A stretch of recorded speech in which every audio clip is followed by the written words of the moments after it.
CBS News Elections Director Anthony Salvanto here now to talk about those poll numbers that we mentioned at the top of the hour. How you doing? I'm well. How are you? Crunching these numbers? Always good on a poll day. So what are the polls showing a week after the first presidential debate? Well, Hillary Clinton got a bump out of that debate. She was tied heading into it. Now she's up 4 in this poll. And what you see is that the debate appears to have helped her more because people who watched it said that they, by 2-1, came away with a more favorable impression of her. Now, that's not directly saying they've chosen to vote for her, but they got a more favorable impression. So that's a big indicator. That's the one we watch. Whereas with Donald Trump, fewer people said that they had a favorable impression of him. So that's one way you know. Now, not all debate bumps last, so we will see. You know, historically, they don't always, but that's where we stand today. Do you think tomorrow's debate will have any effect? Well, you know, it could. I think I would second the things that Nancy mentioned. Often the vice presidential debate speaks to the judgment of the candidate at the top of the ticket.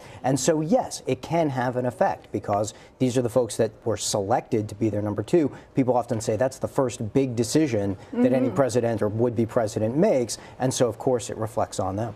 Where is Clinton's lead coming from? You said that she benefited the most. Yeah, the things that strike you out of this, number one, is the growing gender gap. And you see her with a big lead among women, among white women in particular. And historically, that's a move. And she's got to capitalize on that because she's not doing as well with men. She's not doing as well as the last few days, you know, as President Obama and other Democratic nominees. Whereas Trump is. Whereas Trump is doing a little better there. So it's the growing gender gap with women that offsets and more than makes up for that deficit with men. And the other thing to watch, too, is this college, non-college split that we keep seeing.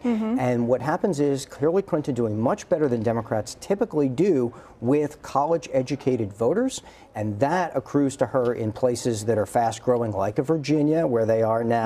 That helps buttress her in some of those swing states where they have larger populations with you know, high-tech workers and white-collar workers with college degrees. Any sense of why that is, though? Why that changeover? Yeah, you know, part of that comes from the economy. And it always comes back to the economy. But here's why. College-educated workers are having relatively an easier time in the economy since the recession, and they tell us that, whereas those without college degrees are increasingly feeling like the economy is stacked against them. And so it's much more likely that they're looking for change, and Donald Trump has consistently throughout this campaign been seen as the candidate who can bring change, and that's part of why. One other thing that I wanted to mention, I don't even know if we have a graph for this, but enthusiasm among Clinton supporters, that actually took a bump as well, whereas Trump, not very enthusiastic there. Clinton has 46% saying that they're enthusiastic, and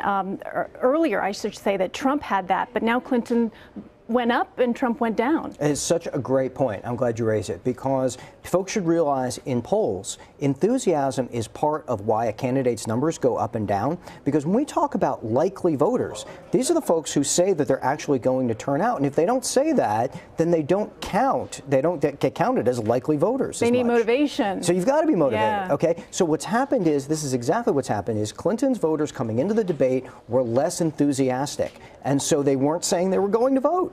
But now, after this, sometimes what happens is partisans start to rally. They figure, oh, if my candidate won the debate, I've gotten a little boost here. They rally a little bit. So they're still with Clinton. They always were. But now they're more likely to say they vote. And so their weight in the polling goes up a little bit as well. And that's part of what a candidate's boost is. It's not always flipping back and forth. Sure. Because there aren't that many undecided people.